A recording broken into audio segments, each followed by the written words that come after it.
말씀 열왕기상 19장 15절에서 18절 같이 한번 읽어봅니다. 시작. 여호와께서 그에게 이르시되 너는 내 길을 돌이켜 광야를 통하여 다메섹에 가서 이르거든 하사엘에게 기름을 부어 아람의 왕이 되게 하고 너는 또 님시의 아들 예후에게 기름을 부어 이스라엘의 왕이 되게 하고 또 아벨 무홀라 사밧의 아들 엘리사에게 기름을 부어 너를 대신하여 선지자가 되게 하라. 하사엘의 칼을 피하는 자를 예후가 죽일 것이요 예후의 칼을 피하는 자를 엘리사가 죽이리라. 그러나 내가 이스라엘 가운데 7,000명을 남기리니 다 바알에게 무릎을 꿇지 아니하고 다 바알에게 입맞추지 아니한 자니라. 아멘. 오늘 열왕기상 말씀을 같이 나눌 때에 우리 다들 아시는 것처럼 열왕기서는 왕들의 역사가 기록된 책입니다. 왕의 역사가 이렇게 쭉 나오는데 그 왕들이 이제 하나님의 말씀을 듣지 않고 하나님의 말씀을 이렇게 배반하는 어떤 그런 왕들의 기록이죠. 그래서 악한 왕들이 등장하는데 그 왕들의 어떤 그런 악한 행동들이 쭉 이어지지만은 거기에 맞서서 하나님의 말씀을 전하는 예언자들이 또 등장합니다. 그 중에 유명한 예언자가 바로 이 엘리야인데요.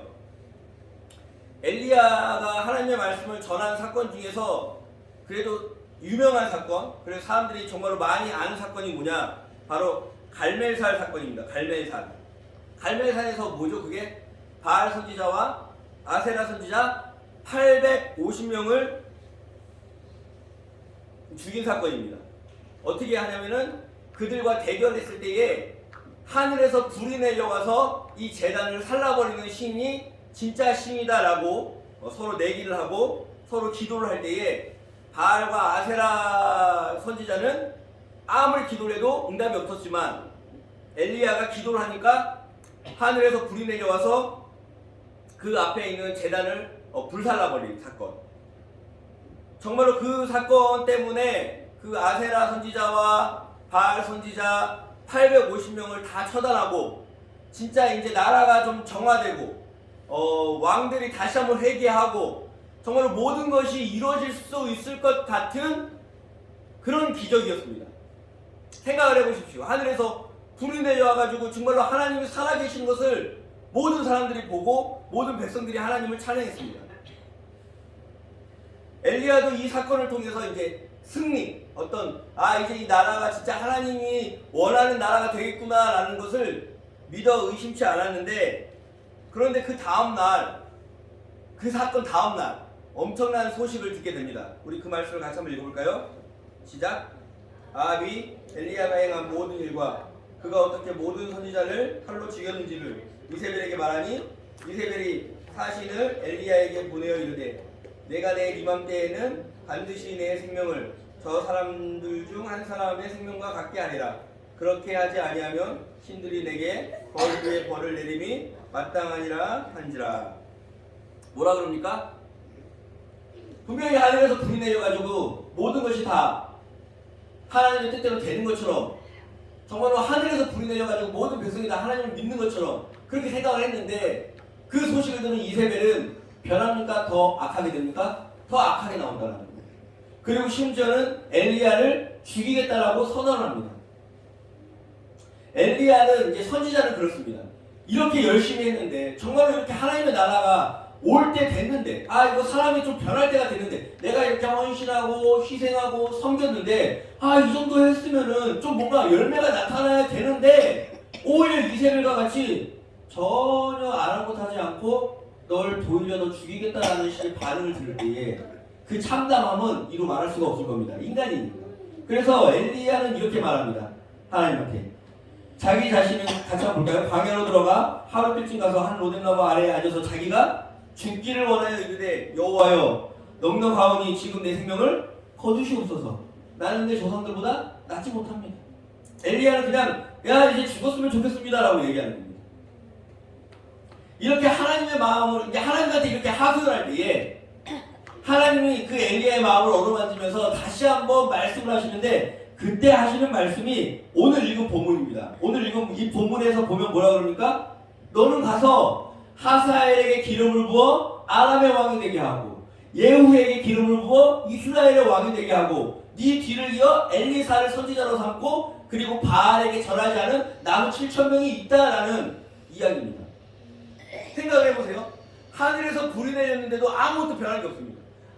사람들은 그 놀라운 기적, 막 하나님이 마치 뭐 예를 들어서 막 정말로 하늘에서 뭐 일확천금이 떨어진다든지 하늘에서 내가 원하지 않는 어떤 나쁜 사람들이 그냥 막 갑자기 픽픽 쓰러진다든지 데스노트 아세요? 이름만 적으면 막 그 사람이 죽는 거예요. 막 그런 것처럼 나한테 그런 권능이 하나님이 주셔가지고 마음에 안 드는 사람은 그냥 다 죽는 거야. 그럼 얼마나 좋아요? 신나요.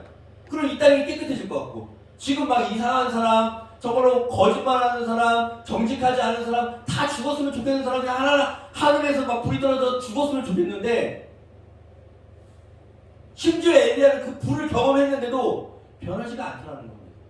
그러고 나서 하나님이 엘리야한테 또 주시는 말씀이 뭐냐면은 별거 아니에요. 그 다음에 아람 왕은 하사엘이 되게 할 거고 그 다음 이스라엘 왕은 예후가 되게 할 거야. 그리고 네 뒤를 이어서 엘리사가 선지자가 되고 그 다음에 내가 너 혼자 하는 것처럼 생각했지만은 남은 7,000명의 사람들이 있어. 그냥 사람이 남았다는 겁니다. 시간이 지나면 어떤 왕이 기름 부어가지고 그 왕을 통해서 뭔가 일을 하겠다라는 그런 어영부탄. 지금 당장 즉각적인 효과가 나타나는 것도 아니고 한 몇 년 뒤에 언제 나타날지도 모르는 그런 뜬구름 잡는 식의 말씀만 주시고 뭐라는 거예요? 그러니까 기다려라는 겁니다. 사실 우리는 하나님이 정말 빨리 왔으면 좋겠습니다. 저는 그래요, 개인적으로. 정말 하나님이 악한 사람들을 좀 다 폐기 처분했으면 좋겠고 이 땅에 부조리한 것들을 올바로 좀 잡았으면 좋겠습니다. 아이들이 원하지도 않는 그런 억지로 꾸역꾸역 학교 같은 데 가서 배우고 싶지도 않은 것들 배워가지고 배우는 건 좋아요. 배우는 건 좋은데 그런 것들을 시험을 통해서 줄 세우게 해가지고 아이들마다 등급을 매겨가지고 서로 경쟁하는 것 그리고 그 경쟁에 한 번 이기고 한 번 지는 어떤 그런 시험의 결과로 인해가지고 아이들의 인생이 결정되는 것 전 그런 나라가 없어졌으면 좋겠습니다. 정직하게 올바르게 열심히 땀 흘려서 일하면은 잘 먹고 잘 살았으면 좋겠어요. 그런데 이 세상은 어떻게 됩니까? 오히려 정직한 사람은 땀 흘린 사람들은 점점 먹고 살기 힘들어지고 그냥 어떻게 태어나가지고 돈이 많아보니까 그리고 돈이 돈을 더 불러오니까 그리고 부조리하게 투기하거나 부조리하게 사기를 친 사람들은 오히려 돈이 많다는 이유로 대접받고 떵떵거리는 사회. 저는 하늘에서 불이 내려가지고 없어져 버렸으면 좋겠습니다. 단순하게 올바르고 저거는 정직한 재판을 하는 게 아니라 단순하게 남들보다 법학사전 몇 개 더 외웠다는 이유로 법관이라는 이유로 검사라는 이유로 다른 사람들한테 되게 잔인할 정도로 단호할 정도로 법을 갖다 들이대면서 자기들 친인척이라든지 자기들 아는 사람들한테는 재판을커녕 조사조차 하지 않는 이런 사회는 망했으면 좋겠어요. 정말 하나님의 불이 떨어져서 그런 것들을 다 불태워버렸으면 좋겠습니다. 제 개인적인 심정은 그렇습니다. 그리고 하나님을 믿는 사람이라면 당연한 생각일 겁니다. 왜요? 하나님의 나라는 오직 공의로운 것, 정의로운 것, 이 땅에 정말로 하나님 정직한 것 그런 것들 하나님의 성품이기도 하고 그런 나라를 하나님이 원하십니다. 그런데 왜 엘리야는 불이 떨어졌음에도 불구하고 보여주는 겁니다. 잘 안 된다는 걸. 그리고 하나님 역시 그 순간순간마다 다 그렇게 태워주기는 방법으로 일하는 게 아니라는 걸 오늘 엘리야한테 얘기해 주시는 겁니다. 그러면서 뭐라 그럽니까? 조금은 느려 보일지라도 조금은 별로 될 것 같지 않아 보이더라도 네 눈에는 당장 그게 효과가 없을 것처럼 보이더라도 하나님의 계획 안에는 하사엘과 예후와 엘리사와 남은 7,000명의 사람이 있다라는 것들을 얘기하실 뿐이라는 겁니다. 우리 인간은 너무 급하고 나 솔직히 눈에 보이는 우리는 정말로 좀 즉각적인 효과를 원합니다. 사실 이렇게 즉각적으로 막 이렇게 뭔가 이루어지는 걸 원하는 이유도 어떻게 보면은 곰곰이 생각해 보면은 돈에 의한 지배를 많이 받았기 때문에 이 자본주의 안에서 돈에 의한 어떤 그 신에 길들여졌기 때문에 그런 생각을 하는 거일 수도 있는 것 같습니다. 왜냐하면 돈이면 다 되니까 돈만 있으면 다 되니까 권력만 좀 있으면 다 되는 것처럼 보이니까 오히려 하나님의 방식을 기다리고 믿는 것보다는 하나님도 돈처럼 좀 일해줬으면 하나님도 이 눈에 보이는 권력처럼 일해줬으면 하는 생각이 드는 이유가 바로 내가 그런 신들, 이방 신들에게 길들여져 있기 때문은 아닌가라는 생각도 해봅니다. 그래서 오늘 우리는 말씀을 보면서 다시 한번 우리의 마음이나 자세를 고쳐 앉아야 되는 게, 하나님은 말씀하시고 하나님 지금도 일하십니다. 근데 그 방식이 하늘에서 불을 떨어뜨리는 것 대신에 막 갑자기 일확천금을 주는 대신에 그냥 오늘 하루하루 가운데 기다리면서 기대하면서 살라는 겁니다. 기도하면서. 어떤 이름이요? 하사엘과 예후와 엘리사와 남은 7,000명을 준비했다는 그 말씀을 믿으면서요. 그래서 우리는 다시 한번 하나님의 이런 말씀, 이런 느려 보이는 말씀, 하지만은 하나님이 분명하게 하신 그 말씀을 믿으면서 그렇게 살아보려고 다짐을 합니다. 그런데 또 무슨 일이 생기냐? 우리 2장 12절 같이 한번 볼까요? 시작. 아합이 나봇에게 말하여 이르되 내 포도원이 내 왕궁 곁에 가까이 있으니 내게 주어 채소밭을 함께 하라. 내가 그 대신에 그보다 더 아름다운 포도원을 내게 줄 것이요 만일 내가 좋게 여기면 그 값을 돈으로 내게 주리라 라고 얘기합니다. 이 나봇의 포도원 사건을 다시 아시겠지만은 아합이 억지로 뺏은 사건이 아니에요. 더 좋은 포도원도 줄 거고 그 포도원에 대한 값도 지불하겠다라는 유혹을 합니다. 정당한 거래를 얘기하는데 중요한 건 이스라엘 사회 안에서 이게 정당한 거래, 오늘날 자본주의에서 이게 정당한 것처럼 보이지만은 나봇이 왜 거절을 하냐? 같이 한번 볼까요? 시작. 나봇이 아합에게 말하되 내 조상의 유산을 왕에게 주기를 여호와께서 금하실지로다. 이 말은 그 레위기하고 신명기에 보면은 토지를 거래하지 말고 조상의 유업으로 받은 것을 팔거나 사거나 하지 말라는 말씀이 있어요. 그러니까 나봇은 이런 좋은 조건에도 불구하고 뭐합니까? 하나님의 말씀을 지키려고 안 판 겁니다. 이 사회가 그래요. 하나님의 말씀을 지키려고 그러면 점점 더 거지가 되고요. 하나님의 말씀을 지키려고 하니까 점점 더 약해지고요. 하나님의 말씀을 지키려고 하니까 점점점 힘들어집니다. 나봇처럼요. 중요한 거는 이런 상황이 되니까 아합이 이것 때문에 근심하니까 그 마누라 이세벨이 어떻게 합니까? 아합을 거짓말로 삼아서 하나님을 모독했다는 이유로 돌로 쳐 죽입니다. 그게 14절입니다. 이세벨이 그래서 돌로 쳐 죽인 다음에 이세벨한테 이렇게 보고하죠. 통보하기를 나봇이 돌에 맞아 죽었습니다라고요. 대체 우리는 이런 나봇과 같은 죽음을 얼마나 더 봐야 될까요? 이 땅에서도 하나님의 말씀 때문에 정직하게, 올바르게, 정말 하나님의 말씀을 따라가지고 공평하게 하려 그러면은 이 땅의 악한 것들이 가만히 두진 않습니다. 우리는 언제까지 이렇게 기다려야 할까요? 엘리야한테 말씀하신 하나님의 하사엘과 예후, 그리고 이 악한 이세벨을 예후가 처단합니다. 그런데 그게 몇 년 정도 뒤 걸린 줄 아십니까? 엘리야한테 지금 이렇게 말씀하시고 성경의 연대가 정확하지는 않지만은 대략 10년 이후에 일어난 사건입니다. 그것도 엘리야는 이 사건을 보지도 못하고 하늘로 승천합니다. 엘리사가 그 뒤를 이어서 하사엘과 예후한테 기름을 부어서 왕이 되게 하고 예후가 이세벨을 갖다가 처단하는 사건이 나중에 열왕기 하에 보면 나옵니다. 자, 이세벨이 죽습니다. 이렇게 나봇을 괴롭히고 이렇게 하나님의 사람을 핍박했던, 그리고 바알 선지자와 아세라 선지자를 섬기고 엘리야를 죽여버리겠다라고 선언했던 이세벨이 예후를 통해서 죽습니다. 자, 이제는 하나님의 나라가 실현됐을까요? 예후를 통해서 하나님의 이세벨을 정리했으니까 이제 예후를 통해서 하나님의 나라가 실현이 될까요? 같이 한번 보겠습니다. 시작. 예후가 이스라엘 중에 바알을 멸하였으나, 이제 이세벨이 섬기는 건 다 멸했습니다.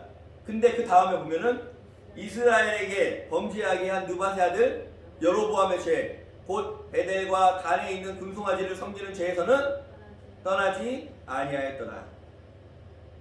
이처럼 하나가 해결되면은 또 다른 문제가 생기고, 또 이 문제가 해결되면은 또 생각지도 못했던 문제들이 생깁니다. 이게 이 땅에 돌아가는 악한 원리입니다. 이 사단의 어떤 공중의 권세 잡은 자들이 이게 하루아침에 깨끗해지지가 않습니다. 하나님의 나라가 정말로 우리 예수 그리스도가 재림하시기 전까지는 우리들의 힘만으로 너무나도 요원해 보입니다.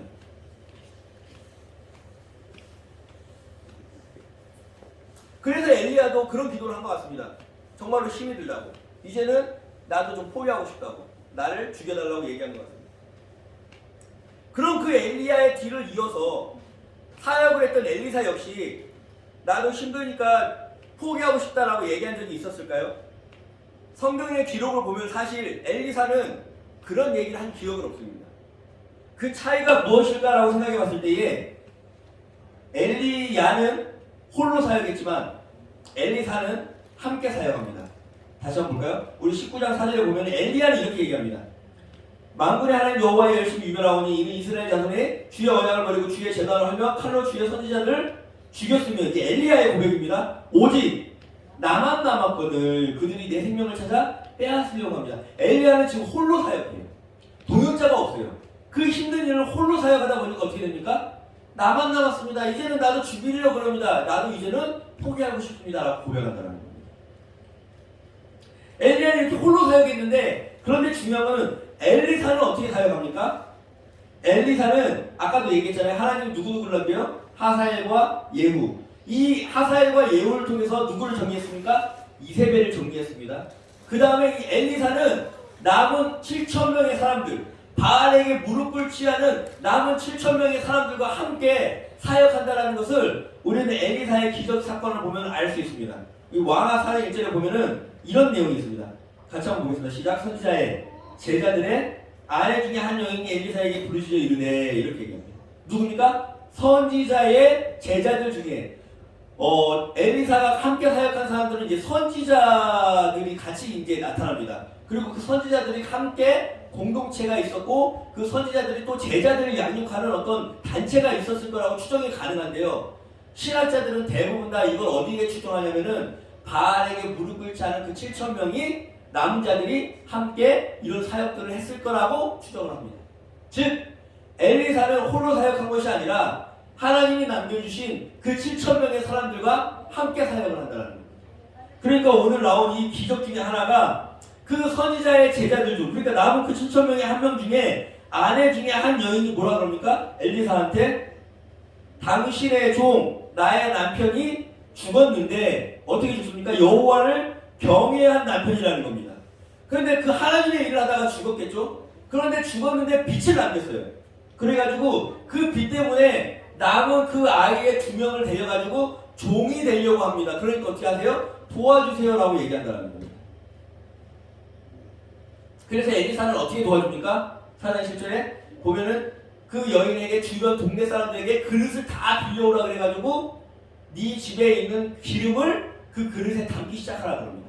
그러니까 그 기름이 조금밖에 없었는데 그 그릇이 다 찰 때까지 그 기름이 멈추지 않고 가득 찼다라는 기적이죠. 그래서 사장 실전에 보면 뭐라 그럽니까? 그 여인이 하나님의 사람에게 말하 이르되, 그가 이르되 너는 가서 기름을 팔아 빛을 받고 남은 것으로 너와 내 2 아들이 생활하라 하였더라. 또 하나의 기적이 있습니다. 왕하 6장 1절에 보면은 이런 얘기가 나옵니다. 선지자의 제자들이 엘리사에게 이르되, 보소서 우리가 당신과 함께 거주하는 이곳이 우리에게는 좁으니 우리가 요단으로 가서 거기서 각각 한 제목을 가져다가 그곳에서 주와 거할 처소를 세우리이다 하니, 그러니까 선지자 공동체가 있었는데 이제 이곳이 좁은 겁니다. 그래서 좀 더 나무를 가져다가 이 처소를 몇 개 더 세우자라고 얘기해가지고 이제 나무를 하러 가는데, 중요한 건 한 사람이 나무를 하다가 어떻게 합니까? 그 쇠도끼를 물에 떨어뜨립니다.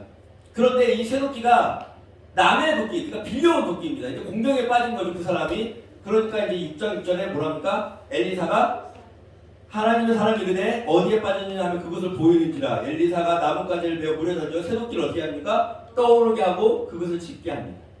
자, 제가 이런 기적들을 소개하는 이유가 뭐냐? 여러분, 별거 아닌 기적일 수 있습니다. 진짜 대수롭지 않습니까? 그냥 기름 채워가지고 한 가정이 빛을 갖게 해주고, 근데 도끼가 물에 빠져, 뭐 산도끼, 금도끼, 은도끼 찍는 것도 아니고 도끼가 물에 빠졌는데 물에 떠오르게 한다는 거. 별거 아닌 기적일 수 있는데, 중요한 거는 우리는 차라리 이런 기적 대신에 하늘에서 불이나 떨어뜨리지라고 생각할 수 있는데, 중요한 건 이런 기적이 보여주는 건 뭡니까? 그 공동체에 서로의 필요를 돕고 있다는 겁니다. 그 하나님의 사람들 남긴 7,000명과 그 엘리사는 하나님의 일을 하기로 해가지고 서로 남아있는데 지금 무슨 일을 합니까? 서로 어려운 상황을 돌아본다는 겁니다. 서로 힘든 것을 돌아보고 서로의 아픔을 돌아보고 서로의 곤란한 상황을 도와준다는 것. 그런데 이 일을 해나가는데 이게 우리는 무슨 일이고 이게 어떻게 돌아가는지 이게 무슨 효과가 있는지 오늘날 우리들은 되게 뭔가 이렇게 어떤 인풋을 집어넣으면 어떤 원인을 넣으면 결과가 나오는 것 과학적인 사고에 익숙해가지고 하나님의 일이라 그러면 뭔가 돈이 많아야 되고 뭔가 교회 건물이 커져야 되고 뭔가 이런 식의 어떤 즉각적으로 보일 수 있는 것들만 이런 식의 원인과 결과만 생각하는데 중요한 거는 엘리야가 하지 않았던 일들이 무엇입니까? 그 선지자들과 함께 서로의 삶을 돌아보는 일들을 할 때에 뭔가 어떻게 연관이 있는지는 모르겠지만은 엘리사는 그 하나님의 일들을 계속 해나갈 수 있는 추진력을 얻고 힘을 얻고 그 공동체가 꾸준히 그 일들을 감당해야 한다는 겁니다. 엘리야가 홀로 감당했을 때는 힘들어가지고 지쳤지만은 이들이 서로 필요를 채우고 서로의 곤란한 상황을 도와가면서 함께 할 때에는 그 일들을 진행할 수 있는 힘을 얻는다는 겁니다.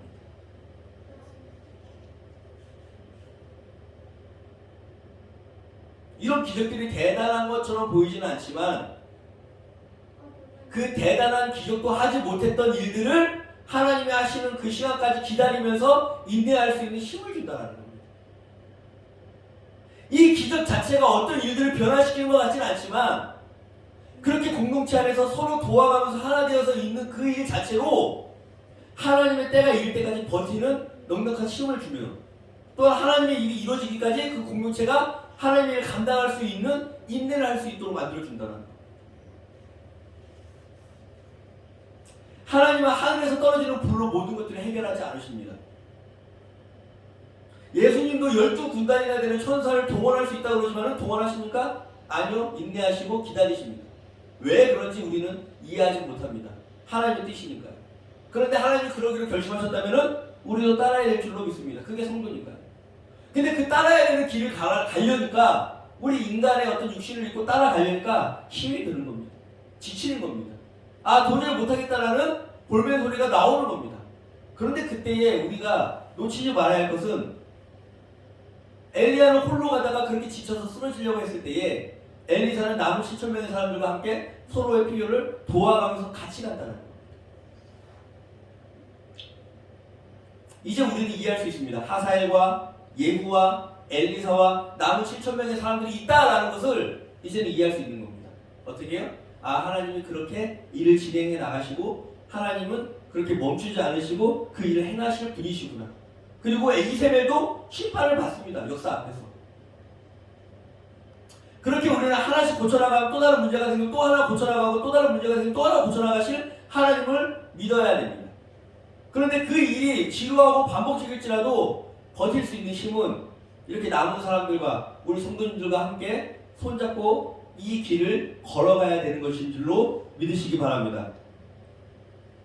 비효율적으로 보이고 즉각적이지도 않고 느려 보이고 지루해 보일지라도 하나님의 방식이라는 것을 믿고 우리는 여기에 순종하면서 나아갈 줄로 믿습니다. 그래서 성령의 열매 중에는 하나님이 말씀하신 것처럼 충성과 오래 참음이 있었던 것 같습니다. 그렇게 우리는 걸어갈 때에 전도서의 말씀을 기억해야 됩니다. 같이 한번 읽어볼까요? 시작. 한 사람이면 패할 거겠거니와 두 사람이면 맞설 수 있나니 세 겹줄은 쉽게 끊어지지 아니하느니라.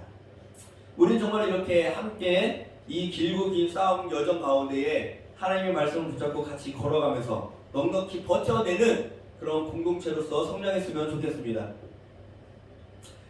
때로는 정말 하늘에서 불이 떨어지는 일들이 우리의 속을 시원한 것처럼 우리의 속을 즉각적으로 시원하게 만들 수는 있습니다. 그런데 사실 그런 순간이 있어봤자 그렇게 크게 변하지 않습니다.